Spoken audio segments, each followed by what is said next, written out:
Okay, it's going to be a WWE pay-per-view rewind for the year of 2001. This is the remix. This time, no time limit. This is a different format.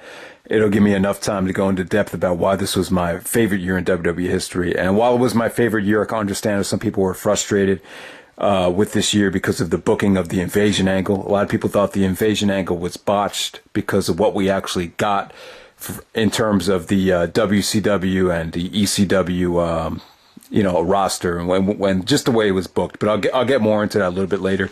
But here's some of the short reasons why this is my favorite year in WWE history. An easy one to start with is WrestleMania 17. I think it's the greatest WrestleMania of all time. I thought it set the tone for the rest of the year. I love the way Austin turned heel on the show.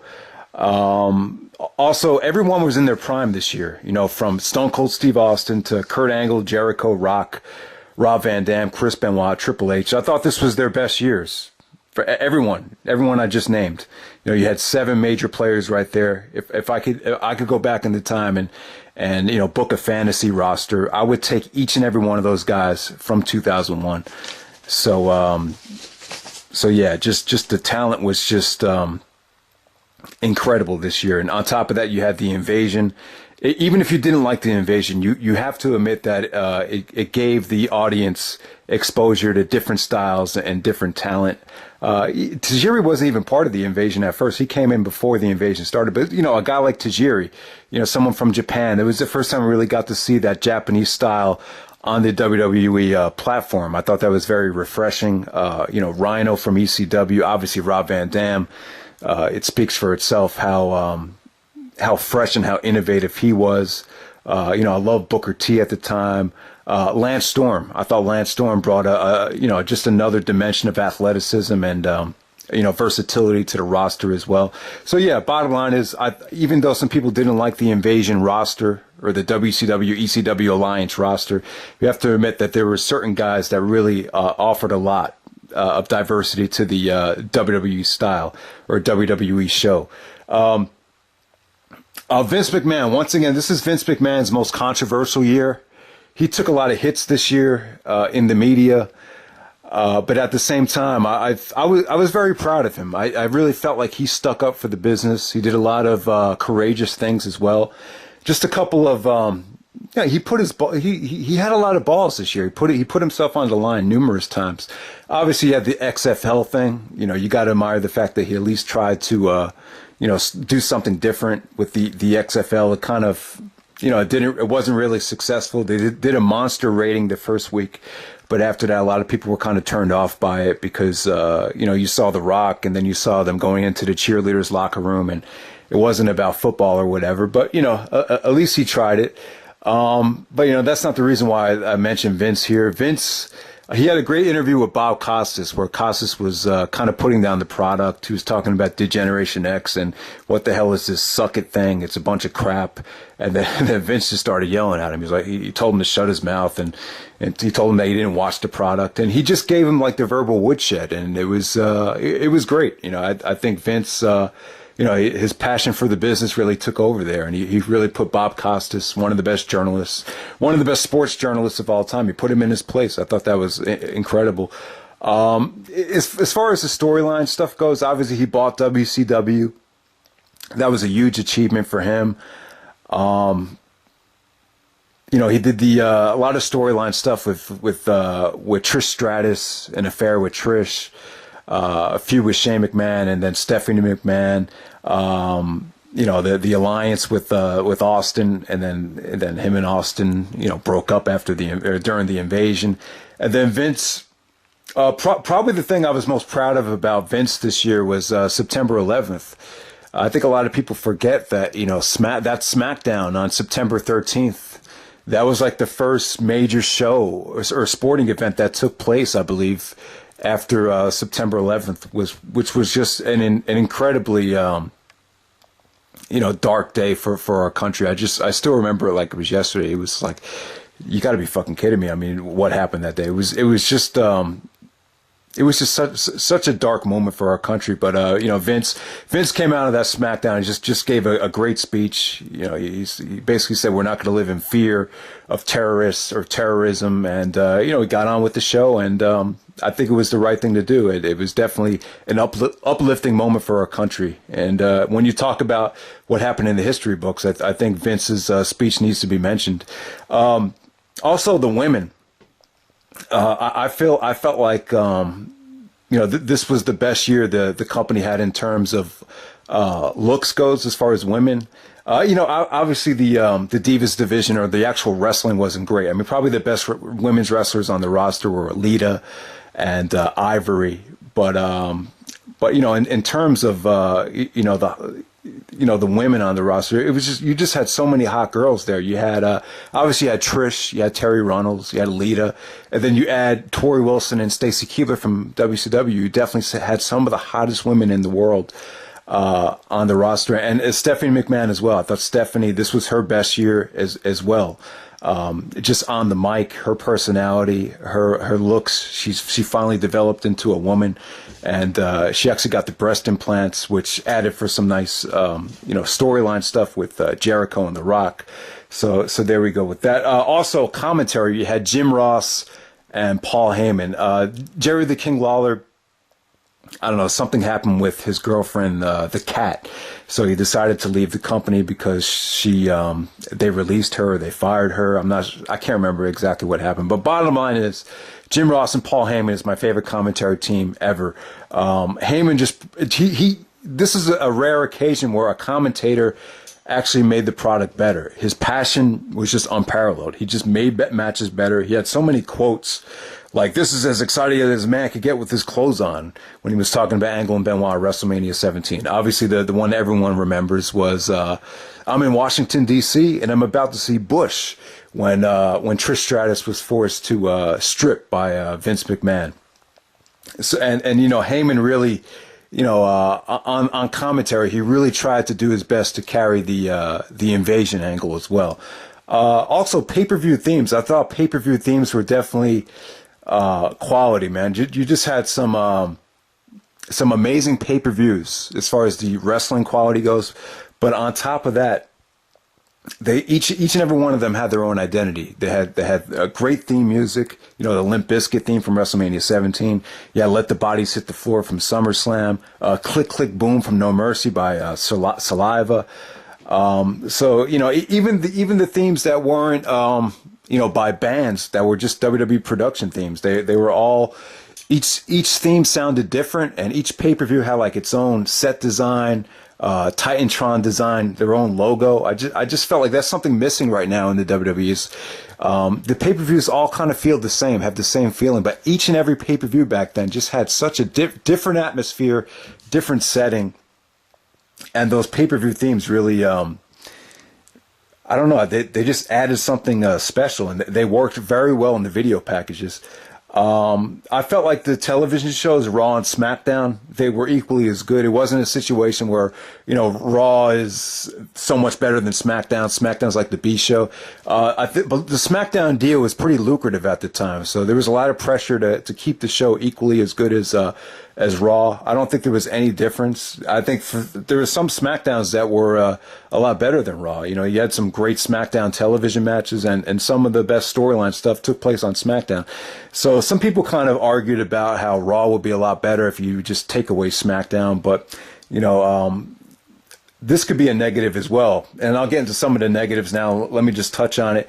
I think because of the pressure that they put on the roster to deliver quality television shows twice a week, I think it really burned a lot of guys out. You know, it really, particularly guys like Austin and The Rock and Angle, it just takes a lot out of you to deliver, to be creative 2 nights a week on television. And I think the brand extension was something that was desperately needed, you know, to kind of prevent guys from burning out.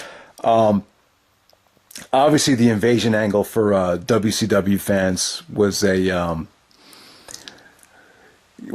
negative. You know, the invasion angle didn't do very good business as the program went on.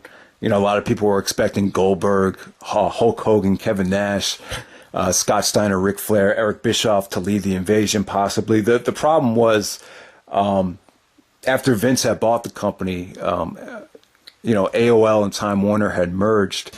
So at this time, these guys were still under contract. They were still sitting at home and getting paid. So the only way to get them on the roster would be to, you know, buy them out of their contracts, which would have been a lot of money.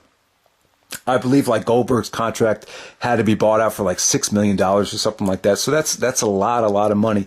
But, you know, a lot of people were under the impression that if you had just, you know, bought Goldberg out of his contract and paid him what he was worth, you know, a pay-per-view dream match between Goldberg and Austin would have made up the difference. Some people would argue that. So there was a lot of people that were still disappointed, even though it would have cost the company a lot of money. And people didn't see it as an excuse because the WWE was making so much money at the time. You know, they were in the midst of their most profitable era ever, you know, going into 2001. The buy rates dropped. Obviously, you guys know after Austin turned heel, you saw a lot of the pay-per-view buy rates drop significantly. If you guys don't remember, Backlash actually dropped about 70%. I think it's a combination of three different things, you know, for that particular Backlash pay-per-view. I just think it was Rock going to Hollywood, Austin's heel turn, and, you know, a little bit of, you know, burnout financially from WrestleMania. So that has a lot to do with it, too. The titles. Last thing I'll talk about is a negative, or the oversaturation of titles. Obviously, with WCW coming in, all the WCW titles came in with it. You know, the WCW Championship, the U.S. Championship, the WCW Tag titles, the WCW Cruiserweight title.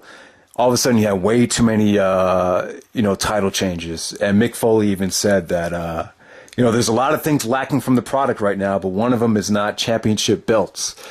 So, yeah, that just goes to show, even someone like Mick Foley would argue that 2001 was not a good year. You could just tell he just wasn't happy with what was going on. They weren't using him on the show as a commissioner. He said the commissionership was a joke, and a lot of it had to do with the titles. I would agree that's the one part of the year which really, I thought hurt it. But at the same time, when you have the organization coming in, it's important to bring the championships with the organization. I mean, there really was no way around it. You know, if I were the WWE, I think they probably did too many tag team title changes. It seems like the tag team titles were changing like every week. So that's one of the things that I think turned some people away as well. But yeah, guys, let's get right into it. I'm going to focus on the main event title picture to start off the year. So Kurt Angle comes into the year as the WWF champion. And looking back on it, I think Kurt Angle's first reign as a heel in 2000, going into 2001, was a really solid title reign. Obviously, it could have been better. I think there was some frustration because Angle knew he was losing the belt because everyone knew it was going to be Austin and The Rock at WrestleMania. So I think that brought out a lot of anger in Kurt Angle, and we got to see a different dimension of Kurt heading into No Way Out. But the important thing to talk about at the start of 2001 was Austin and Triple H. I mean, the storyline is still going on from 1999 when Triple H tried to or orchestrated a scheme to run over Stone Cold Steve Austin. So Austin's still trying to get his revenge on Triple H. So Triple H comes out and screws Austin out of the title on Raw, where Austin and Angle are just having a classic match. So Triple H comes out, knocks out the referee, and hits Austin with the sledgehammer and screws Austin out of the title. This is the first time Triple H actually used the game theme music. I believe it was like January 8th, 2001.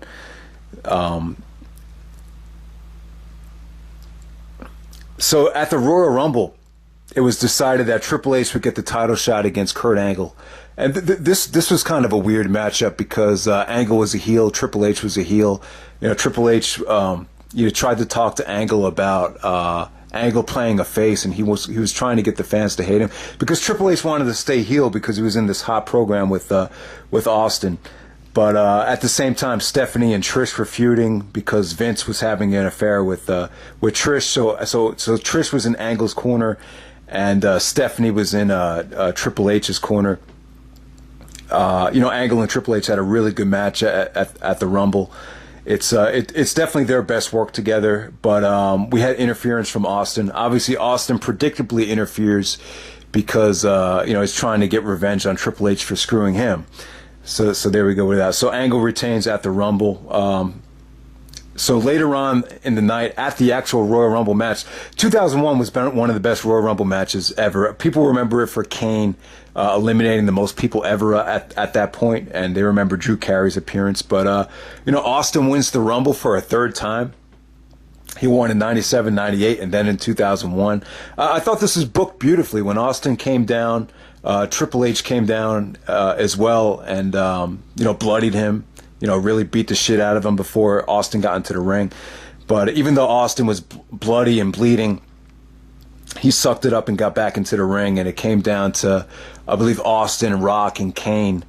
Those are the final three. And you saw Austin use a steel chair, and it was very violent, and kind of a sign of things to come leading up to WrestleMania 17, and eliminates Kane to win the Royal Rumble. So Austin and Triple H kind of had, it was one of those feuds where, Vince had to really get it under control. So they had to sign a contract that they couldn't touch each other until No Way Out. Or else they would be, I think that the stipulation was Triple H would be suspended for 6 months, and Austin would lose his title shot at WrestleMania if he touched Triple H, or if Triple H touched Austin. So yeah, so there we go with that. And then we have the 2 out of 3 falls match with Austin and Triple H at No Way Out. This was very highly regarded at the time. It hasn't really aged well. But back in 2001, this won Match of the Year. In PWI magazine, this actually won Match of the half year. And I believe it won Match of the Year on the Viewer's Choice for 2001 WWE television show. They had like a top 10 list, and this was actually number 1. It beat out everything. Like I said, though, a lot of people don't like the match. There are people out there that just don't think it has aged very well. Basically, Austin won the first fall in a straight up wrestling match. Triple H won the street fight, which was the best fall of the match. It was really incredible. And then the third fall was the steel cage match, where I believe Triple H hit Austin with the sledgehammer. Austin hit Triple H with the 2x4 barbed wire, and Triple H lands on Austin and pins him.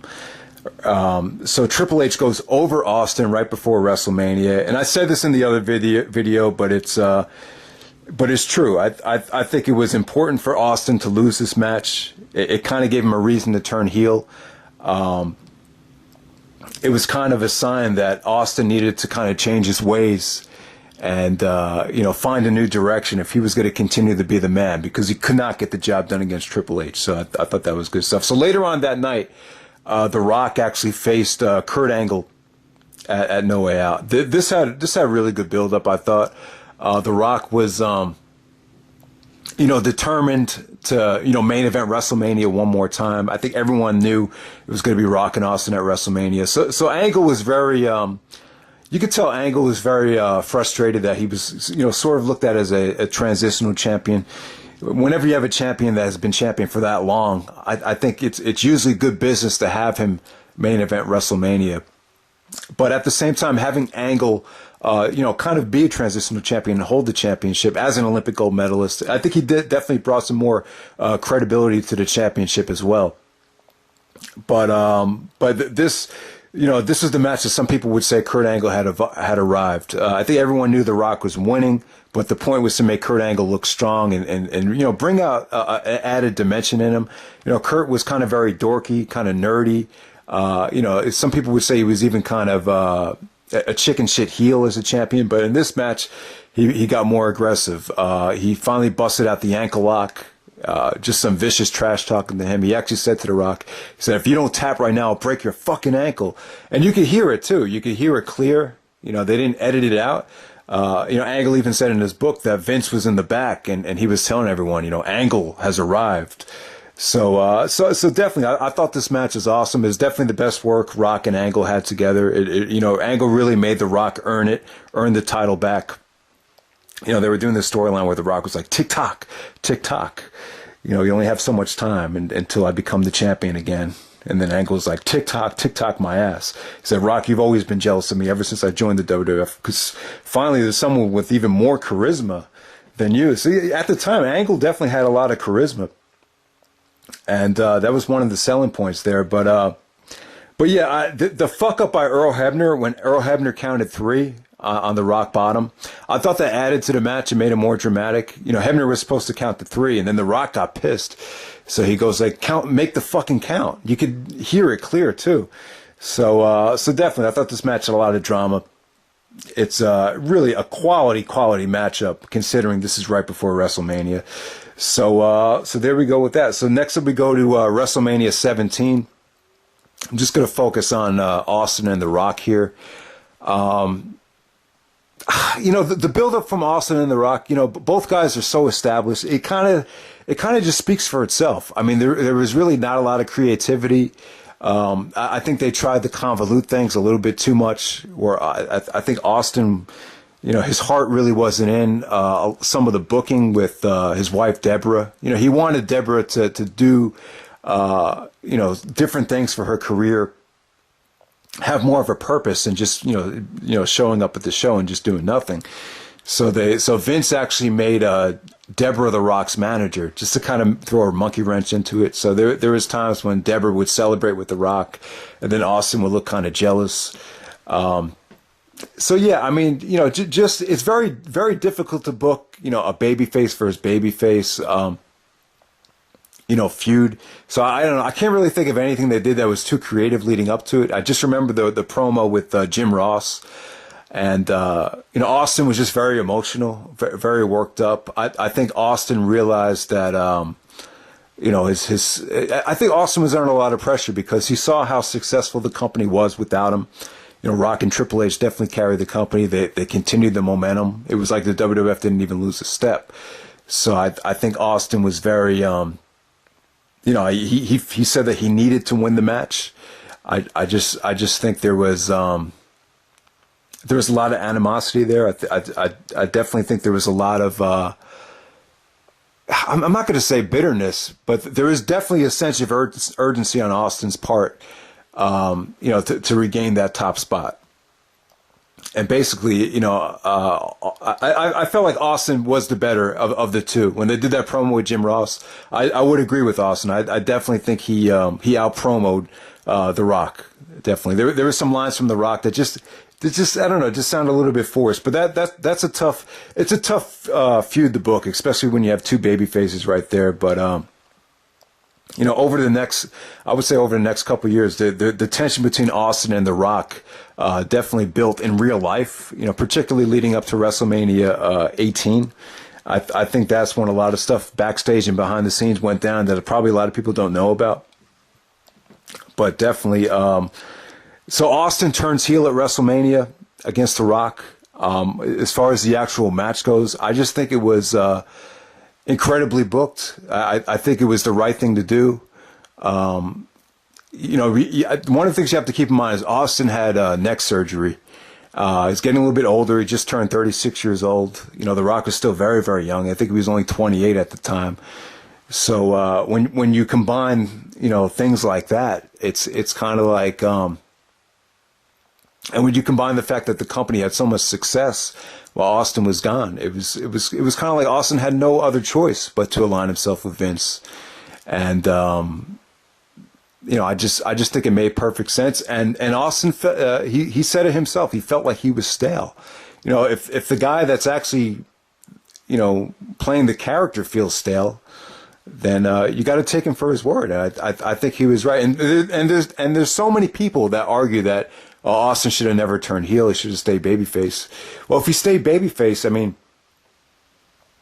mean, who knows? I mean, how do you know it wouldn't have been as bad as it was in 2002? When Austin turned face in 2002, I think it was okay. It wasn't bad, but it wasn't anywhere near as to what he accomplished in 97 and 98.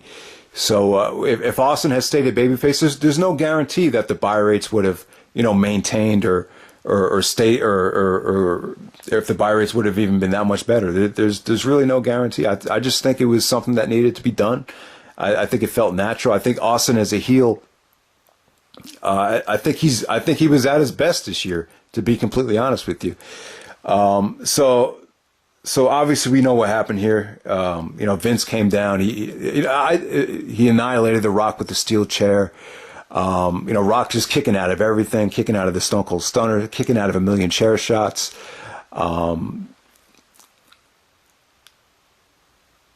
I just think that Austin displayed an intensity and a sense of urgency to win this match like you never really seen before.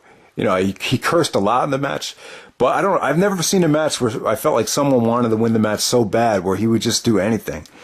It just one of those matches where it just felt like it was life or death. This definitely felt like the most important match ever to me. And I thought The Rock played a great babyface. I thought as the match progressed, Austin was just a great heel. To see Austin and Vince, the two guys that used to hate each other, finally celebrate. It was just a new era. And Austin's explanation was that he needed an insurance policy. He's getting older. He's breaking down, and he doesn't want to have to go through what he went through in the past to make the kind of money that he wants to continue to make the same kind of money without trying to kill himself. So the only way to do that is just to align yourself with the devil or Satan himself, like Jim Ross would say. So as far as Austin's heel turn at the beginning, I think it started off kind of weird. Obviously, he joined up with Triple H. Triple H came out and they, annihilated The Rock in a steel cage with a sledgehammer. So at that time, I just think, it's a lot of people probably just didn't think it made sense. How do Austin and Triple H, two guys that fucking hate each other, how do they go to all of a sudden they're an alliance or they're called the two-man power trip? I think the only explanation I could give you that makes sense is The Rock cut a promo and he said that The Rock and Austin, this is going to be the two biggest stars in the history of the business going at it. There was a segment on Raw or Smackdown where Triple H took offense to it, and that really got on Triple H's nerves. So he saw, Austin turning on The Rock as an opportunity to decide with him and to take The Rock out for good. So that's probably the reason, kayfabe-wise, why Triple H did it, or Triple H decided to join Austin. And then Austin's reason was, why not? Triple H masterminded a scheme to put me out of the business. Why wouldn't I want to join up with somebody like that? But the bottom line is, with the Triple H and Austin alliance, I don't think it worked. The backstage segments, they weren't funny. They weren't intriguing. They were just kind of there. It was just awkward. All the skits that they did, and I just think Triple H was in Austin's way. And it's just funny how Triple H got hurt, because I just don't think he fit in this realm of time in the WWF at all. I just don't think he fit in the invasion. I don't think he. I just think he needed to leave for Austin's heel turn to officially work. There's plans that Triple H was going to turn babyface and that Triple H was going to have the spot that Kurt Angle had. I think that would have been fucking terrible. I just don't think that would have worked at all.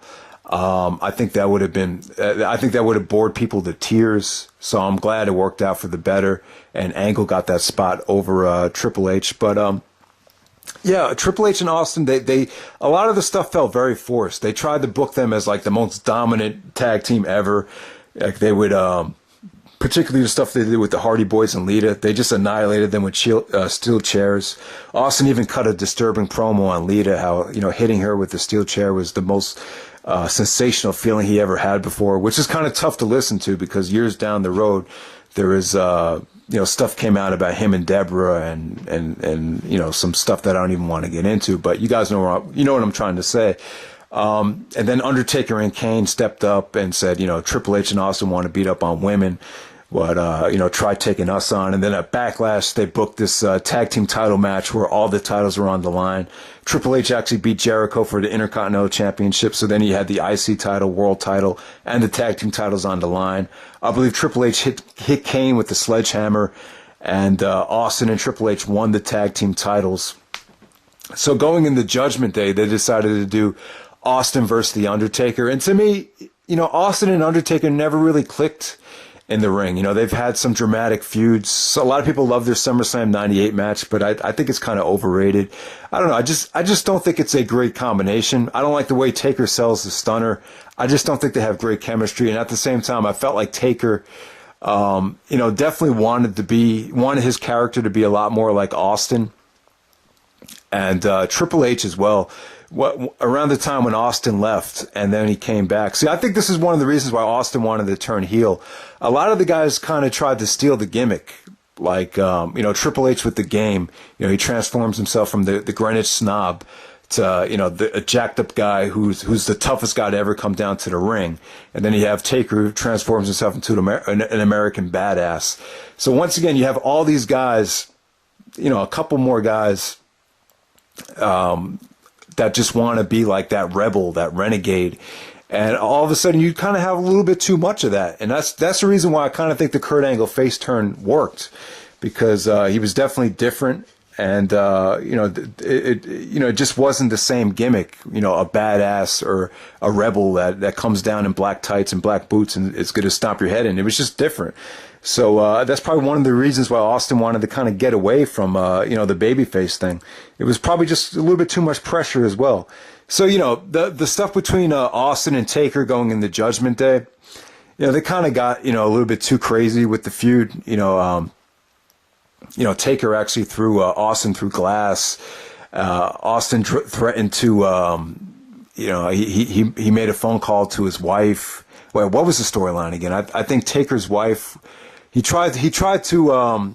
It was a false accusation, but he tried to say that Taker's wife was like, assaulted and got into a car accident, and her face was all distorted and mangled and fucked up, and then that was right before the pay-per-view. So Taker was just to get Taker more riled up for the pay-per-view. So bottom line is, Austin goes over Taker at Judgment Day with the help of Triple H, but Triple H got screwed by Austin when Triple H wrestled Kane at Judgment Day in a chain match. So that set up the very next night on Raw, where Chris Benoit and Chris Jericho, who won the Tag Team Turmoil match at Judgment Day, won the tag team titles from Austin and Triple H in the best Raw tag team match of all time. And it was just so awesome. This is the match where Jericho did the Walls of Jericho to Triple H, and Triple H injured his quad while trying to break up the Walls of Jericho. But the actual tag match, just a great crowd, great atmosphere. The promo at the beginning of the show between Austin and Jericho, where Jericho called Austin a sellout and a slut. I know it's kind of weird to think about, but yeah, definitely Triple H gets hurt, and I just think it was a blessing in disguise. I think it really helped Austin's heel turn out a lot to have Triple H kind of just go away and just take some time off. It just seemed like the chemistry just wasn't there between them. I don't really think either guy likes each other that much in real life, and the whole thing I just thought was awkward.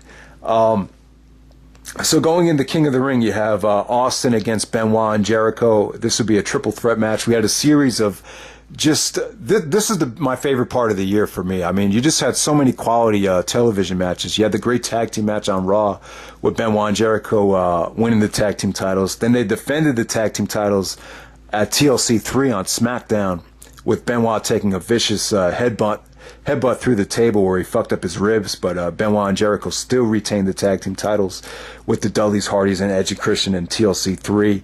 And then on the next week on Raw and SmackDown, Benoit got two title matches against Austin, one in Calgary where Vince McMahon rang the bell after Austin put Benoit on the crippler crossface. And then on SmackDown in Edmonton, in front of Benoit's hometown, Benoit does 10 German suplexes, but Austin still retains, thanks to Vince McMahon being the special guest referee enforcer at ringside. And that was the greatest SmackDown match of all time, in my opinion. The 10 German suplexes, just the Edmonton crowd, the way they got behind Benoit was just an incredible atmosphere. And then Austin defeated Jericho on Raw. Well, wasn't that Jesse the Body Ventura was the special guest referee? So there we go with that. I mean, they decided the book Austin versus Benoit versus Jericho. I think the feud could have been done a little bit better. The feud really resulted around Austin feeling like he was screwed, or feel like he was being taken advantage of. He just, he felt like it was going to be 2-on-1. So at this time, William Regal was the commissioner, who was an awesome commissioner. But because Regal was a heel, they had to constantly bring in, Linda McMahon, to be the voice of reason and kind of make things right. So it was Austin versus Benoit versus Jericho. And, I think the feud definitely could have been a lot better. I mean, the Benoit and Jericho could have done more on the mic leading up to the thing. It just kind of felt like it was, just Austin, just going around. He did some funny things. The thing with Spike Dudley where he got everyone to sign a petition, to get him out of the match. The stuff with Spike Dudley was really, really funny. He called Spike's girlfriend Molly a bimbo. He said, "You can sign it, then your little girlfriend Molly, your bimbo girlfriend could sign it as well." And he's like, "What did you say?" He's like, "Molly, she's a bimbo, ain't you heard?" So yeah, just but then when we get the King of the Ring, Benoit had that great steel cage match with Kurt Angle. Once again, just another quality television match right there with Angle doing the moonsault, Benoit doing the flying headbutt. Benoit had to get neck surgery after this match. The crowd really wasn't behind either guy. Booker T came out and threw Austin through an announce table. I think Austin might have broke some bones in his back, so he couldn't wrestle for a couple weeks. So, but Austin retains. He pins Benoit after Benoit, hurt his neck. Benoit got the neck surgery not because of the bump from King of the Ring or the steel cage or the TLC 3. It's just a combination of different things. And it's kind of funny to me how both times when Benoit and Angle feuded, it featured, after the feud was over, one guy had to get neck surgery. After the 2001 feud, it was Benoit. And then when you get to 2002, after the Royal Rumble 2003, it was Angle that had to get the neck surgery. So that just shows you the toll that the Angle and Benoit feuds took on each other. But yeah, let's get back to Austin. So at this time, Angle was hurt. Angle had the great street fight with Shane McMahon. So Angle and Austin couldn't really do anything on television. So they were, they just decided to put him on TV and just have him do these comedy things. Booker T was actually going to be at WWF New York with Shane McMahon. So Vince decided that Austin and Angle should go beat up Booker T. But, that really wasn't the story here. Even though we had this WCW invasion going on, Austin really didn't want to do anything. He just wanted to kind of relax. Angle was selling the fact that he had a concussion. So he didn't really want to, Angle was kind of in a daze. So basically they would be sitting around, eating vegetables. Angle would be like, "Hey, Steve, you want a carrot?"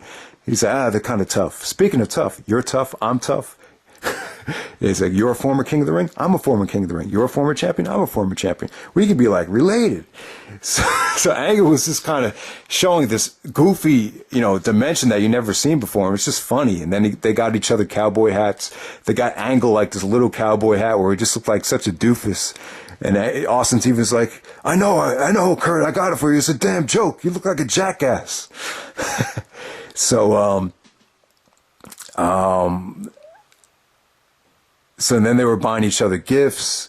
Austin and Angle were like competing for hugs. And then Vince was trying to have sex with Tori Wilson when Tori wanted the new contract. There was just so many hilarious things. Some people would argue that they should have been taking it more serious, but it is what it is there. So, God, now you got to talk about the invasion. So at this time, the WCW thing didn't really work. I believe they wanted to have WCW on Saturday nights at first. But they tried to do a match between Booker T and Buff Bagwell, and the reaction just wasn't good. Like, no one was really into it. The fans are booing like crazy. So it was decided that they would merge ECW and WCW together. And, you know, I have to say that the ECW roster looked pretty stacked. You know, you had the Dudleys, Rhino, Lance Storm, Tommy Dreamer, then you had Rob Van Dam, Taz. I mean, it really felt like all the ECW guys were in their prime. But then you mix it in with the WCW guys, and it really wasn't that great. You know, you had Booker T, Diamond Dallas Page, who was, stalking The Undertaker's wife, which, was probably the worst storyline of the year. The WCW roster just wasn't great. So when you combine both of them, there was just a lot of guys that you just didn't give a fuck about. You know, guys like Hugh Morris, Sean Stasiak, Chuck Palumbo, Sean O'Hare. There was just a lot of dead weight in the alliance. So that's probably one of the reasons why some people didn't like it. You know, some people would say they even stopped watching wrestling or thought the product sucked. And, even someone down the street said, it got gay when the WCW guys came in. I mean, some people would say that, but, just because you don't know somebody doesn't mean the product is bad. I mean, you have to keep in mind, there was a lot of talent there. It was tough to get on TV. So, I could see why things kind of got oversaturated for some people. So sometimes when you don't know somebody, you just don't care. And I think that's what happened with a lot of people. But the bottom line is Vince was getting upset at Austin because he even said, Stone Cold, the Stone Cold I need isn't the Stone Cold that gives me gifts, isn't the one that gives me hugs. And then Austin, played the guitar for him one day. He was singing Kumbaya. He said, not the Stone Cold that strums a guitar. He said, you know who I need? I need the old Stone Cold. And then Austin didn't want any of it. He didn't want violence. He didn't want, he really didn't, he wanted Vince to kind of console him and protect him. He didn't really want to, fight. So there was one day when Austin was at a bar, drinking, didn't really want to, be part of the invasion. And then Undertaker gave a speech, Bradshaw gave a speech, and then I think Classy Freddie Blassie gave a speech. And then there was a huge brawl at the end of the night with all the invasion guys attacking WWF guys. And then Austin came out of nowhere, from the bar, and then we had the old Stone Cold, and then him and Angle. At the time, Angle and Austin were kind of competing for hugs with Vince McMahon.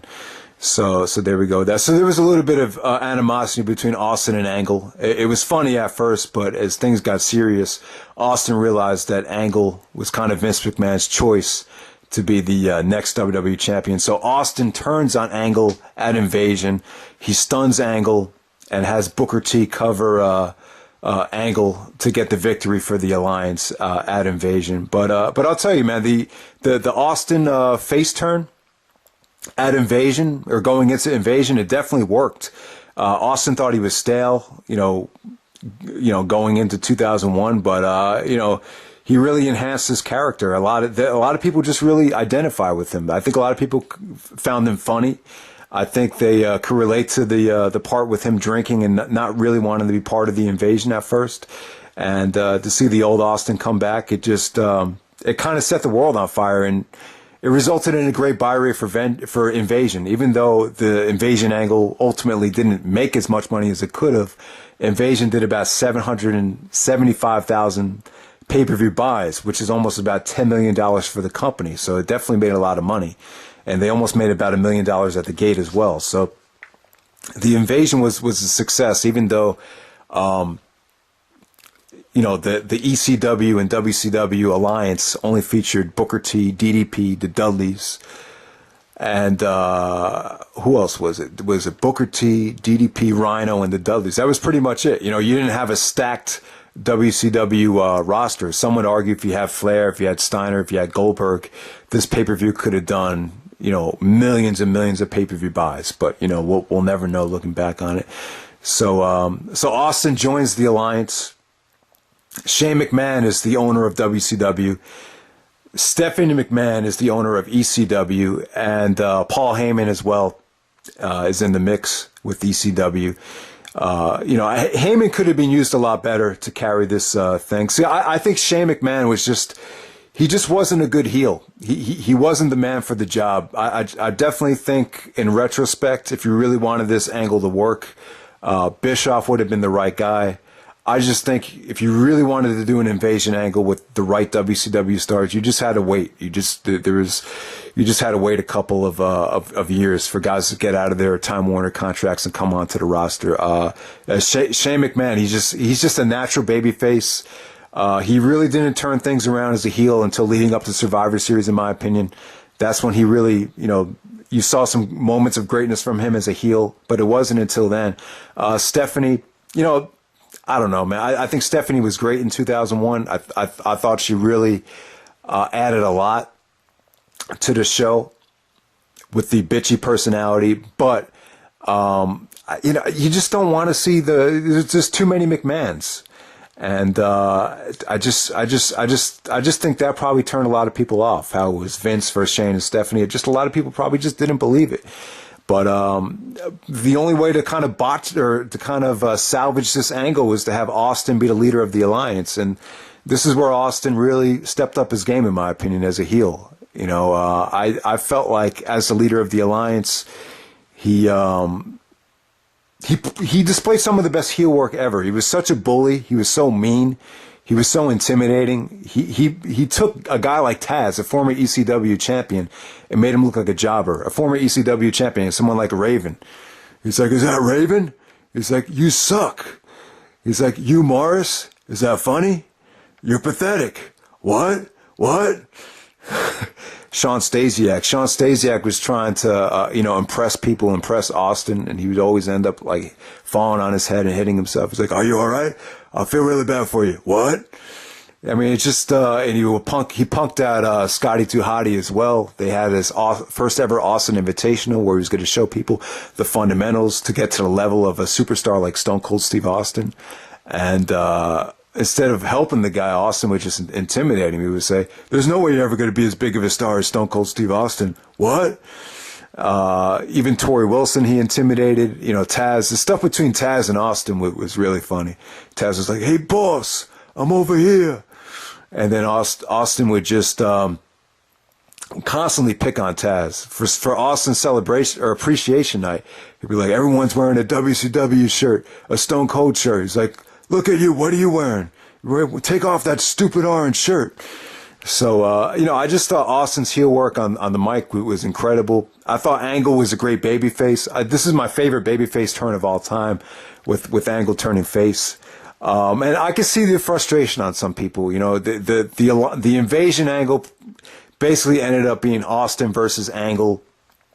You have a WWF star, or the guy that kind of saved the WWF with Austin, going up against someone that was never part of the Monday Night Wars in Kurt Angle. So I could see the frustration there, but it is what it is. Eventually, The Rock returned.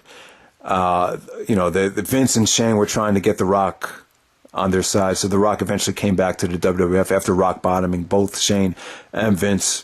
The Rock actually, was in a feud with Booker T while Austin was feuding with Angle. But back to the Austin and Angle feud. The match that they had at SummerSlam was phenomenal. Just great tension. Great brawling, great drama. Angle just really stepped up his game. Austin was just sadistic. And, the match they had at SummerSlam was just a classic, even though Austin, got DQ'd by knocking all the referees out. Angle showed a ton of emotion there. And then the feud kind of got, the feud going into Unforgiven, they kind of went over the top a little bit. Austin stole Angle's gold medals, threw him off of a bridge. And then Angle kidnapped Austin after Austin got a gift from Stephanie and Deborah. He got a truck, and then as he was dancing on the truck, Angle kidnapped him, and he threatened to throw him over into the bridge, and he made him cry. And this caused a lot of controversy because Austin started crying, and people at school were like, "He doesn't cry. Why the hell is he crying?" So this is one of the things that turned people off about Austin's heel turn, but I didn't mind it. I thought it was pretty funny. And then leading up to Unforgiven, Austin gives Angle a pile driver, and Angle's kind of selling the fact like he has a broken neck. So it was good tension leading up to Unforgiven. Then by the time we get to Unforgiven, in Pittsburgh, Pennsylvania, Angle's hometown, Angle finally defeats Austin for the championship. Austin was actually supposed to win this match, but Angle convinced Vince to let him win, let Angle win. Angle said that because of what happened, it was right after September 11th when we had the terrorist attacks. And Angle just said, since this is in my hometown and everything that happened, I think I need to win this match. And Vince said, you might be right. And then Austin was cool with it. And I think it was just the right thing to do. I think Angle should have been awarded, the guy that was really representing our country, wearing the American colors on his uniform. I just think they did the right thing. Angle had been busting his ass all summer to make this invasion angle work. It was a great moment for Angle as a babyface. But even though Angle was a babyface for like 4 months, he really did a lot in that time, and there was really nothing else for him to do. And so eventually, while Angle was champion, RVD, Rob Van Dam, kind of. Stephanie thought he should be the leader of the alliance, because Stephanie and Jericho were feuding. So Rob Van Dam actually defeated Jericho, and it's just Stephanie just had a lot of confidence in Van Dam.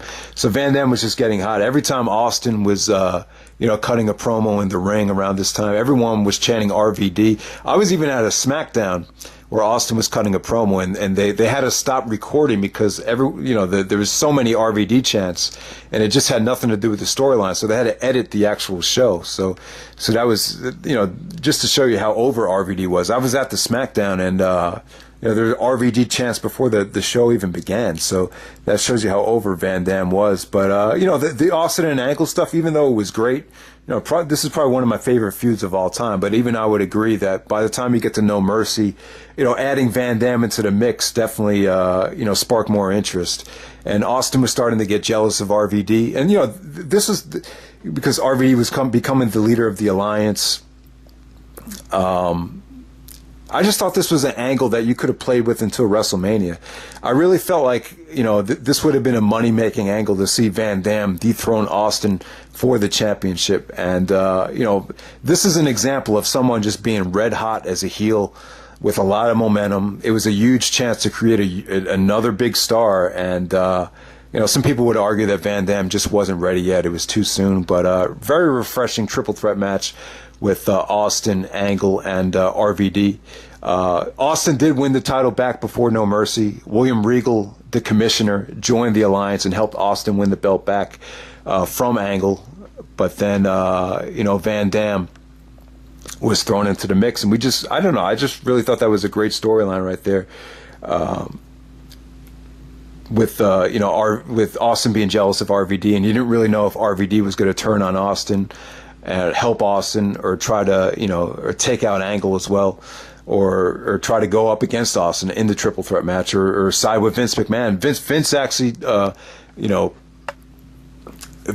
was a segment where Vince and Van Dam were talking in a limousine, and Vince was trying to persuade Van Dam to come to the WWF. So I thought that was a really good storyline as well. So by the time you get to Survivor Series, Rock and Jericho are feuding, and there's a lot of jealousy between them. And Austin convinces Angle to join the alliance, which I thought made no sense at all, given the fact that Angle had been working his ass off to lead the WWF. But Angle and Austin joining up with Shane McMahon, the alliance. I thought it was cool. Austin, Angle, and Shane are really good friends in real life, so it was cool to see them, film some segments together and join up. But at the same time, it's kind of like, this is WCW, Austin, Angle, and Shane McMahon. It just, you could kind of see the frustration. You kind of understand the frustration at that point. But I thought the build up to Survivor Series was really good, though. If you just look at it as a storyline, just as a storyline away from any type of WCW invasion angle, it was cool because they tried to show dissension in both teams, both Team WWF with Rock and Jericho trying to tear each other apart, and Vince plotted this. He said that Austin was going to be jumping ship and coming back to the WWF, so everyone was paranoid that there was a mole in the alliance. It ended up being Angle, though. Angle actually screwed Austin And, Rock got the rock bottom on Austin to win the Survivor Series winner-take-all match for the WWF. So the alliance is out of business. And that's pretty much it for the invasion angle. So from there, they turn Austin back babyface the very next night after Survivor Series. And, I'm kind of torn about it. Austin was just getting so over with the what stuff. I mean, everywhere he went, Austin was getting, bigger pops again, and people were doing the what stuff with him, and it was kind of catching on. And, looking back on it, I was, at the time, I really wanted Austin to turn. I remember when he turned, me and my brother said, oh, the good days are back again. But, I don't know, looking back on it, I feel like if you wanted to get the full effect of Austin's heel turn, to really cash in on it, I think Austin should have stayed heel as the champion until WrestleMania 18. I think that would have been the better way to go. I think, Austin versus babyface Rock at WrestleMania would have worked. I think Austin versus a face Jericho at WrestleMania might have worked. I'm not too sure about that one, but definitely Austin and RVD at WrestleMania. I think that was something that could have worked as well. But things really got oversaturated with it was funny. All the WCW guys came in after the invasion, and it starts with Ric Flair the night after Survivor Series. Ric Flair is now the co-owner. Shane and Stephanie sold half of the ownership to Ric Flair, the Consortium. And then Flair comes out, he's like, the Consortium was me. Woo! And next up we have at Vengeance, you have the undisputed title thing, but Vince wanted Angle to be champion. He wanted to just award Angle the championship, strip Austin of the championship, and just give it to Angle. But Flair came out and said that's not the way you do things, and then Flair gave the championship back to Austin. So going into Vengeance, it was instead of just having Rock and Austin, Vince wanted Austin to face Angle first, and then have Rock face Jericho for the WCW title, which is now they're calling the World title, and then we have a unification match at Vengeance. Here's how I feel about this. I think in retrospect, it might have been a smart idea to kind of hold off on this until WrestleMania. The problem is you have the Royal Rumble, and the winner of the Royal Rumble has to face the champion. So you have that kind of, postponing things. I think the plan was for Triple H to face the winner no matter what. I think they definitely wanted Triple H to have that spot no matter what. So they wanted to rush it and get this unified thing over with. Now, some people would argue, and this is coming out now, Jericho even admitted in his book that the only reason they gave Jericho the title was because they wanted Jericho to lose to Triple H clean, which means that, they didn't want Angle. They wanted to save Angle to be kind of like the man on Smackdown. So they didn't want Angle to lose clean. They didn't want, obviously they wanted to have Rock to face Hogan, and they didn't want to have Austin lose to Triple H clean because Austin was going to be a babyface. So the only one to really do by process of elimination would be to have Jericho just win. But at the same time, I don't know. I really felt like Jericho really earned it, though. I think Jericho had an amazing year. He got better each and every year on the mic and in the ring as the year went on. I felt like at Vengeance in this tournament against, these two matches against Rock and then against Austin, I felt like he outperformed everybody in this tournament. If you watch the matches over again, he looked like the best wrestler out of all those guys. Just his conditioning he was in great shape. He wrestled he deserves more credit for this than he gets. I mean, he wrestled 2 back-to-back matches against Rock and Austin. And he didn't seem to get tired as the matches went on. The match against Rock went about 19 minutes. The match with Austin went maybe 12, 13 minutes. And he was running the ropes just as hard in the first minute as he did in the 30th minute. So definitely, it would have been nice to see Jericho win clean, to make Austin tap out with the walls of Jericho, or to win with the lion salt or whatever. Booker T came down and screwed Austin as a way to get him back for losing the winner-take-all match of Survivor Series. So Booker T hit him with the championship belt. Then we have this huge Booker T and Austin feud, which culminated with them wrestling in the supermarket, which was hilarious. And then they brawled into a bingo hall. And then Booker T was like, he did this segment where he was they were in confession together, so that got kind of wacky. But you know, Jericho winning the championship, I definitely think he deserved it, even though it didn't. The overall victory wasn't what people wanted for Jericho. You know, I think Jericho, you know, it would have been nice to see him win the title as a face. I prefer him better as a face instead of being the chicken shit cocky heel that he was.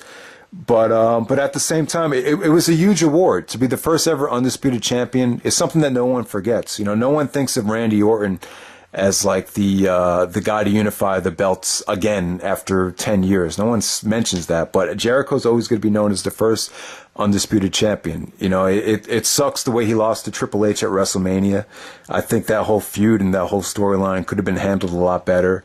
But for Jericho to be the first one coming down to the ring with two oversized giant belts, it was a huge deal, and I was proud of him, and he definitely earned it. He definitely deserved it, and he could also be proud of the fact that it came during the most competitive time in WWF, where everyone was in their prime, and you're bringing in all these legends from WCW like Hogan, Flair, and Nash, and eventually, you know, Goldberg and Bischoff as well. So he has definitely a lot to be proud of, and he ends the year as the undisputed champion, while Austin. I think the problem when you get to Vengeances and even some of the couple pay-per-views after that, you know, Austin was my favorite wrestler at that time. Everyone in school, we all loved Austin. He was everyone's favorite wrestler. You know, we all used to do the Austin impersonations and the stunners and the what stuff, and it was cool to have Austin as a face again. However, though, I don't really think you wanted to see him win the title back. I think that's one of the problems. You know, we had spent the whole year seeing Austin bullying everybody and cheating and him being champion for so long. You just didn't really want to see him be the champion again. And it was just kind of a poor transition from heel to face. I just would have. I think Austin was so hot as a heel. I just would have played with it until WrestleMania. But you had Triple H coming back and a whole lot of crazy stuff happening, and you know it just is what it is. So that's pretty much the year right there. Let's get down to the top 20. I got 20 MVP candidates. Number 20, I'm going to go with the Dudleys. The Dudleys played a huge role in the Invasion angle. They were part of the 5-on-5 match at Invasion, represented ECW, pretty much dominated the tag team title division. They actually unified the WCW and the WWE tag team titles at the Survivor Series in a cage match against the Hardys. At number 19, I'm going to go with Taz. I thought Taz was great on Tough Enough. I thought the first season of Tough Enough was really cool with Maven, Chris Nowinski, and Josh Matthews. Really thought it was great stuff with Al Snow as well. He deserves credit for that. But Taz, great commentator on Smackdown. Eventually started commentating on Smackdown, and he deserves credit for helping Austin out with his heel turn as well. Because Austin really, took a big shit on Taz. As far as promos go, just really embarrassed him and was really he really gave Austin the green light to really humiliate him, and I just think he deserves credit for that. And we had some great segments between Austin and Taz, no doubt. Number 18, we're going to go with Test. Test actually won the Immunity Battle Royal at Survivor Series, so he couldn't get fired for the whole year. But wrestled Eddie Guerrero at WrestleMania. Then he joined the Alliance. Did some stuff with he won the tag team titles with Booker T. Had some matches with The Rock. So yeah, Test. And then after Test won the Immunity Battle Royal, he tried to ask all the hot girls out. Stacy. Eventually, him and Stacy started dating. He tried to ask Trish out. He started using this line. He said, "Once you've had Test, you can forget about the rest." He had this weird accent too. Test, the Canadian accent. He said, "What are you going to rat me out?" And he said, "Shut your mouth." So that was, and Edge made fun of Test at Survivor Series. He was like, "What's that line that Edge said?" He's like, he said, "Instead he's going to hit me with his big boot," and he's going to be like, "Oh, I lost. What's that all about?" So yeah, that's Test right there. I think Test was on steroids. He was a freak. He actually thought that, steroids is like kind of like the same way women should use breast implants. It's like, it's not a big deal. So, number 17, I'm going to go with Tajiri. Like I said, I thought, he had a great style. Just seeing Tajiri's style, guys like Tajiri, Jericho, Van Dam, it really made me a fan just to see that new style of athleticism, which a lot of people weren't really exposed before. See, I think a lot of people appreciate the invasion angle that were independent wrestling fans. A lot of these guys were great stars in ECW. So I think this 2001 year, it appeals to more of the indie fans than some of the other fans, I would say. Number 16, I'm going to go with Christian. So Edge and Christian split up this year. Christian got jealous of Edge after he won King of the Ring. He was kind of, he kind of took Edge's King of the Ring trophy and was acting like it was his. And eventually he turned on Edge and won the Intercontinental Championship and won the European Championship. He called himself the champion of Europe. Number 15, I'm going to go with Lance Storm. Lance Storm had this great saying, if I could be serious for a minute, there's no room for offbeat shenanigans. So Lance Storm had a great feud with Edge and Christian. He won the Intercontinental Championship from Albert, and then he had a great match with Edge at SummerSlam. I think Lance Storm could have been used a lot more in the storylines and in the invasion angle. Would have loved to see more of him in the ring. He was one of the better talents from the invasion, without a doubt. I believe he was the first one back in May, I believe he was the first one to show up on television and deliver a super kick from WCW. Lance Storm was in ECW and WCW, but for the most part, he's known as being the first WCW wrestler to appear. Number 14, The Undertaker. I didn't think Undertaker had a great year. He still needed to kind of, get back in shape. He just had a very stale look. But the match against Triple H at WrestleMania 17 was kind of, a good way to get him back into the swing of things. Then he was feuding with Austin over the title. And then we had this really awful feud with Diamond Dallas Page.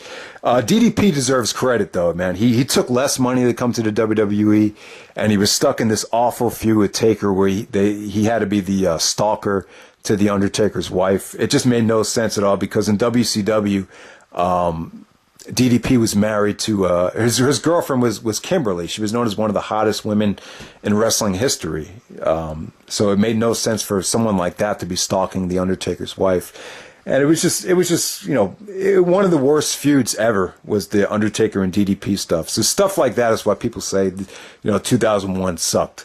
But Taker, he cut some good promos. Obviously, he's Mr. WWF, Mr. Loyalty.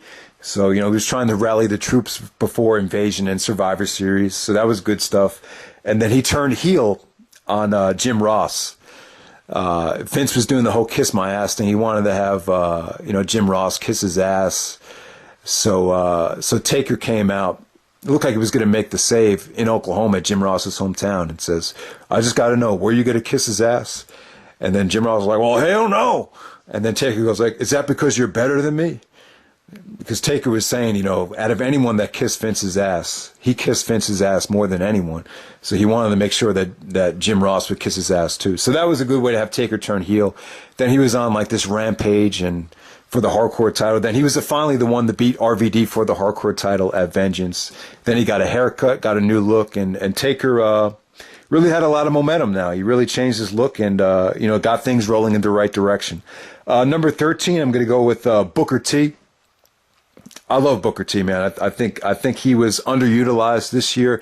I wish I could have had him higher, but just because of the booking, they kind of fed him to The Rock at SummerSlam. I thought that was kind of like a Hulk Hogan, type of thing to have, Rock go over Booker T that quickly. But, it's The Rock's first match back, so you understand how The Rock had to be the WCW champion. But I just think Booker T could have been just used much better here. I don't want to blame it on racism, though, because keep in mind, The Rock is black, too. I don't think it had anything to do with that. I just think Vince McMahon didn't give a fuck about WCW. He just had this huge flop with the XFL. And I don't think he really wanted to jeopardize the integrity of his company, this company that had been on fire for the past, 3 or 4 years. I don't think he really wanted, his heart just wasn't in it to have these average guys, some would say, not quite stars yet from WCW come in and just dominate the WWF superstars. maybe if you were the owner of the company, you might feel the same way. So there we go with that. I mean, but Booker T, I thought he was awesome. I thought he was funny. I thought he cut some great promos on The Rock. I thought he had some great catchphrases. I think they kind of, Booker T and Shane McMahon, I think it was a bit much, though. I think Book could have done some more stuff on his own instead of having Shane McMahon kind of be like his Puff Daddy. But that's what it was right there. And then Booker T and Austin did some funny things as well. Just Booker T's facial expressions in the supermarket and in the bingo hall when he was shooting with Austin. I thought that was some great stuff right there. Number 12, I'm going to go with Jeff Hardy. Took one of the biggest bumps in WrestleMania history with Edge, the spear off the while he was hanging from the titles. And then Jeff Hardy had some killer hardcore matches with RVD and Invasion and SummerSlam. So yeah, Jeff really showed, was in some great singles matches. Number 11, going to go with Edge, King of the Ring, won the Intercontinental Championship, unified the Intercontinental and U.S. Championships.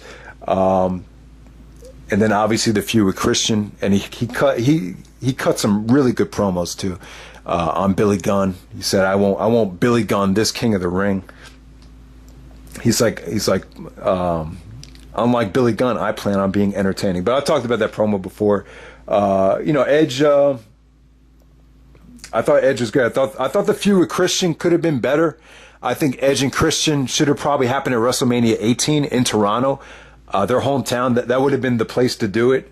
Instead, I think it was kind of rushed. I think doing it during the Invasion was just the wrong time, in my opinion. But they did have a great ladder match at No Mercy for the IC title. Number 10, I'm going to go with Rhino. Paul Heyman did such a great job of putting Rhino over. Every time Rhino gored someone, Heyman would just be like, "Gore, gore, gore." But Rhino was awesome, though, man. He speared Jericho through the Smackdown Titantron. He just came off like a vicious heel, man. His great stuff in the TLC match. I just think Rhino was just an animal. I thought his feud with Jericho was really good as well. It was part of, he was so over that you had to put him into the 5-on-5 match at Invasion. Number 9, I'm going to go William Regal. Regal was great, man. He was a great commissioner, whether heel or face. I loved him. He had a great feud with Chris Jericho, which was just hilarious, where Jericho peed in his tea. Jericho destroyed his dining set. So just his facial expressions were just hilarious. The Duchess of Queensberry rules match. I just thought that was really, really, really funny stuff. And even as a babyface, I felt like Regal, didn't get the credit he deserved. Because as a babyface, he kind of took people to the verbal woodshed. Eventually, he turned on the WWF and sided with the Alliance and was the Alliance commissioner.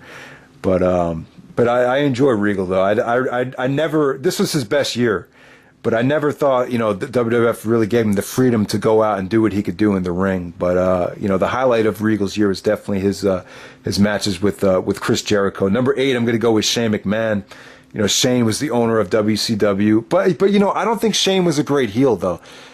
He's more of a natural babyface. So for him to be the one to kind of lead the way for WCW, it was the wrong call. I think the whole storyline kind of reeked of nepotism, to be completely honest with you. But in the ring goes, man, Shane was awesome, though, this year. WrestleMania 17 with his father, he did the Van Terminator, the elbow off the turnbuckle through the table. He just put on a show with Vince at WrestleMania. And then I think again with Angle at King of the Ring, where he went through the glass, Angle belly to bellied him through the fiberglass, I believe it was. They tried to order sugar glass, but it ended up being fiberglass, which is very thick. So they really had to work hard to get through the glass, and he was cut up, bleeding, very, very dangerous. Angle slam off the top rope. Just the match with Angle was a classic. It was a combination of everything: hardcore stuff, spots, high spots, technical wrestling. They were doing Olympic style bridges and mat wrestling as well. So that Shane and Angle match was crazy. Number 7, I'm going to go with Triple H. Triple H ended up getting injured, and I didn't like the fact that him and Austin were, teaming up together as heels. But I will say this, in terms of Triple H's character, his in-ring skills, I felt like in 2001, going into WrestleMania 17, this was his prime. He had the Motorhead theme music. He was in great shape. He was better on the mic than he had ever been. I just think he was finally clicking on all cylinders. It was even more of a continuation as to what he did in 2000, but I felt like he even brought it up a notch. He was still probably the best in the business by the time he got hurt, but obviously him getting injured kind of derailed him. But I'm glad he wasn't part of the alliance. I just think Triple H needed to take a break, recharge his batteries, and it just, I don't know. I just don't think turning Triple H babyface would have really worked here. I don't know.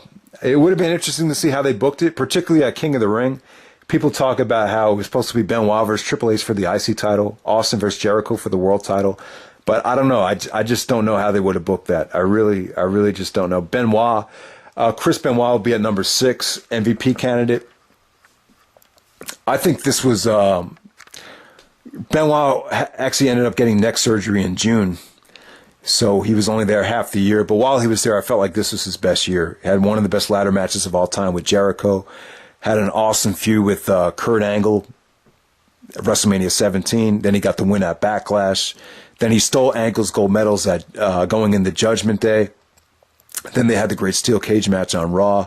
And then him and Jericho won the tag team titles. So I'll say this about Benoit. Here's the interesting thing I could say. I think while it lasted, this was Benoit's best year probably. Obviously, if you want to pick one year, most people are going to pick 2004 because that's the year when he won the world title and all that stuff. But I will say this about Benoit. Does he belong in the, you guys know he's my favorite wrestler. Someone said in the last video I had a hard on for Benoit, and someone said that I overrate Benoit. But yeah, he's my favorite wrestler of all time. Does he deserve to be in the Hall of Fame? No, he's never going to get into the Hall of Fame. But I will say this. There's not anyone in the Hall of Fame that put his life or put his body on the line like this, all while knowing why you have to get neck surgery. When he knew he had to get neck surgery, he didn't tone down his style. He wasn't lazy, and he didn't, back off. He took a flying headbutt off the top of the cage, flying headbutt off the top turnbuckle onto a table, wrestled one of the best tag team matches in Raw history, arguably the best. Wrestled Kurt Angle, an Olympic gold medalist, in a 2 out of 3 falls match, last fall being a ladder match. Wrestled his ass off against Austin in his hometown, gave him 10 German suplexes, and then put his body on the line in a triple threat match with Austin and Jericho at King of the Ring. So yeah, I don't think anyone ever, sacrificed their body this much as Benoit did, all while knowing you need to get neck surgery.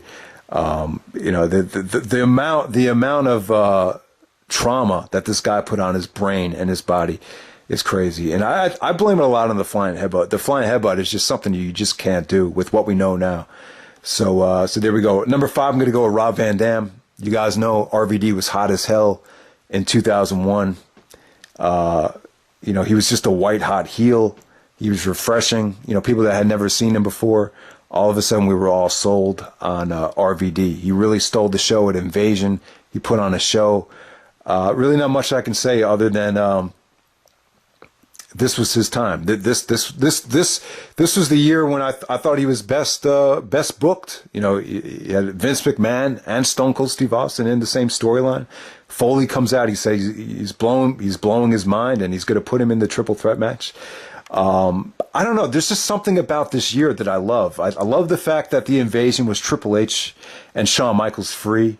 I felt like if it wasn't, you wouldn't have allowed the chance for guys like RVD to showcase what he can do. Just the Van Dam being the leader of the alliance. I just thought this was a great storyline. I just thought this. I'm just glad that guys like Goldberg, Nash, and all those guys weren't involved, because there's no way Van Dam would have got this much publicity, this much opportunity, if some of those WCW guys had got there. I think the whole storyline with Van Dam potentially leading the alliance was very, very refreshing. Number 4, I'm going to go with The Rock. This is the first year when The Rock went to Hollywood after WrestleMania. he went and filmed the Scorpion King for 4 months. But during that time, but when he came back, I felt like he came back rejuvenated. I felt like he came back, and this is The Rock's best year, in my opinion. Just, you could tell, more confident on the mic, better acting skills on the mic. I lost even more weight, got in better shape, more leaner. Just crazy athleticism. The Rock was just a great athlete. Just match of the year candidates with Angle, Austin, classic wars with Jericho. Jericho and The Rock, just a lot of bitterness and animosity there. Really did a good job of putting Jericho over. But yeah, this is the first time The Rock went away to Hollywood, and I'll say this, the question about whether The Rock is a sellout, I really struggled with that question. I just, sometimes you just don't know what to say about it, because, I would have loved to see The Rock have stuck around a little bit more, particularly around 2003. I didn't like the way he left after the Goldberg match. I thought he just had so much to offer if he just stayed on a little bit more, maybe until SummerSlam, or just had been more involved in the years 2003 and 2004. But I will say this, because of what we know now about the toll the business can take on you. Look at all these guys. All these guys broke down. A lot of these guys just didn't have very long careers. I mean, it's a grueling business. And what we know now about what happened with Benoit and Foley's condition and all that stuff, I'm very happy that The Rock was able to get out on his own terms and still have his health and still be the. I remember one time when The Rock was in the ring and people were giving him "You sold out" chants, and I just saw the pain on his face. He just gave the crowd a look like, really? Is that how you guys really feel? There just came a time when it just got monotonous. Being on the road, Raw, Smackdown, and a pay-per-view every month, it could just take its toll on you. And eventually, after you do everything that you set out to do, it's kind of like, what else can you do? I mean, it's either you stick around, you hold people back from becoming stars, or you go off and see if you could do something else. So, I would have loved for have The Rock, stick around a little bit more, but things were winding down for him, and you could just tell he was just trying to get through WrestleMania, and that was pretty much going to be it for him as a full-time wrestler. So it's kind of bittersweet, but it is what it is. I thought this was The Rock's best year. Number 3, I'm going to go with Chris Jericho. It's a wonderful year for Jericho because he got better as the year went on. He had one of the greatest ladder matches of all time with Benoit. They had a great feud with Regal, which was funny, multi-dimensional, and produced some funny matches.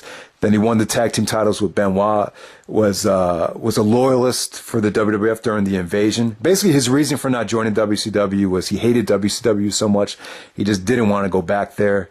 Then he had a good feud with RVD, the stuff with Stephanie. Rock and Jericho really did some funny stuff with Stephanie. Stephanie actually ended up getting breast implants. And the jokes that they made about her tits were just hilarious. I wish you the breast of luck. Or, let the bodies hit the floor. Let the boobies hit the floor.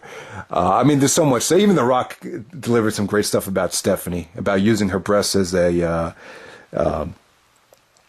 float, or what's the one The Rock said about one time Vince was giving him like this phony talk about psyching him up for the Survivor Series, and then The Rock is like, your sincerity is about as phony as your daughter's breast. So they used Stephanie's tits for like for comedy lines, like pretty much every Raw and every SmackDown during the invasion. It was pretty funny.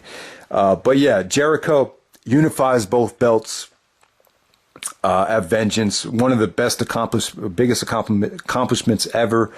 I just thought Jericho's determination to become the man was really remarkable. It's remarkable how focused he was and how determined he was to get that spot. There are rumors that Jericho was playing a lot of politics at this time. I've been on the record as saying I love the invasion because there wasn't any politics, because Triple H wasn't there. So it was great to see all these guys get a chance to shine. But, RVD went on the record as saying that Jericho was a political bitch.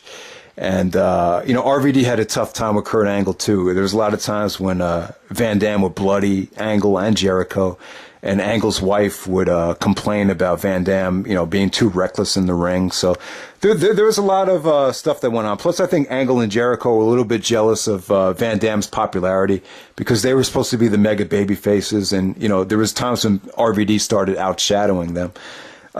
So there we go. Jericho had an awesome year. Number 2, I'm going to go with Kurt Angle.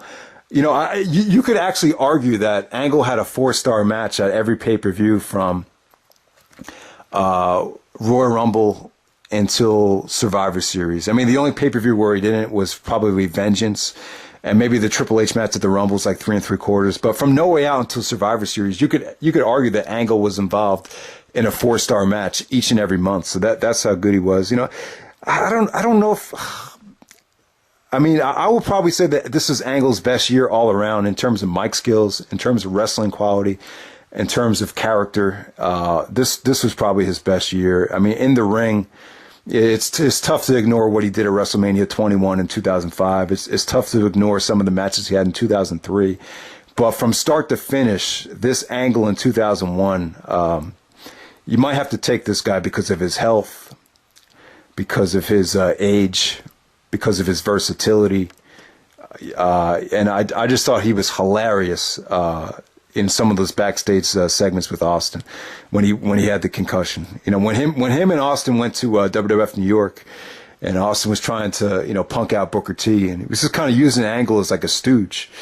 And I just thought some of Angle's facial expressions were hilarious. So and number 1, I'm going to go with Stone Cold Steve Austin. Obviously, I thought this was Austin's best year on the mic and in the ring.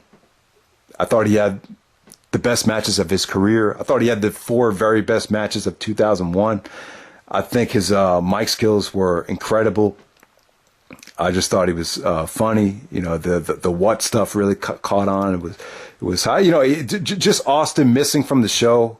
There was, after he lost to Angle, he took a couple weeks off, and you could definitely feel his presence being missed from the show. So definitely, I've talked enough about Austin, but I love this heel turn. I love the roller coaster ride that this heel turn was. So there we go with that. And you guys know, one of the other reasons I think this was an incredible year was the match quality. I'll just stick to the top 10 matches of the year, but I felt like you had, out of any top 10 list I've done, this is by far the best one. I feel like each and every one of these 10 matches could possibly be match of the year in any other year. So here we go. Number 10, I'm going to go with RVD versus Jeff Hardy from Invasion. Number 9, Austin and Triple H versus Benoit and Jericho from Raw. That match is crazy. This is the first time I've seen that match in its entirety since because it's on the WWE Network now. And God, that match is actually better than I even thought it was. And Triple H getting injured just made it even more. I'm not going to say memorable, but just made it feel more important. Number 8, Edge and Christian, the Dudleys and the Hardys, TLC 2, WrestleMania X7. Number 7, Kurt Angle versus Shane McMahon, King of the Ring. Number 6, The Rock versus Chris Jericho at No Mercy. Yeah, some people said this is overrated, the No Mercy match with Rock and Jericho. I remember some people did say that. The thing is, at the time, you have to keep in mind, at the time, Jericho had never been champion. He was a severe underdog, and that's what kind of made the match great. The fact that you didn't think Jericho was going to win. So when you take into account how much Jericho's accomplished since then, it's probably like, it's just okay. But, at the time, it was just, I remember seeing it was just amazing at the time. Number 5, Benoit versus Jericho, the ladder match from the Royal Rumble. Obviously you want to give the greatest ladder match of all time to Scott Hall and Shawn Michaels still at WrestleMania 10, but I think Benoit and Jericho was like a dark horse for greatest ladder match of all time. I think it's that good. Number 4, Austin versus Benoit from Smackdown. In my opinion, the most underrated match of all time. The greatest television match of all time and the greatest SmackDown match of all time. It's personal for me because I'm a big Benoit fan and I love matches where the hometown crowd is really invested in their guy, and they were in Edmonton. Benoit versus Austin. From SmackDown. Number 3, Austin versus Triple H, 3 Stages of Hell. At the time in 2001, everyone thought this was the match of the year, but I don't think. I just think some other matches have aged better. Number 2, Austin versus Angle from SummerSlam, the probably the most intense match of the year. And the best storytelling out of any of the matches from this year was Austin and Angle at SummerSlam. Number 1, Rock and Austin from WrestleMania 17. Definitely the most emotional match of the year. Definitely the you'll never see someone with the kind of sense of urgency that Austin had in that match to win it. Austin's emotion was great, and The Rock played an incredible babyface. So there we go with that. That's 2001, guys. Hope you enjoyed the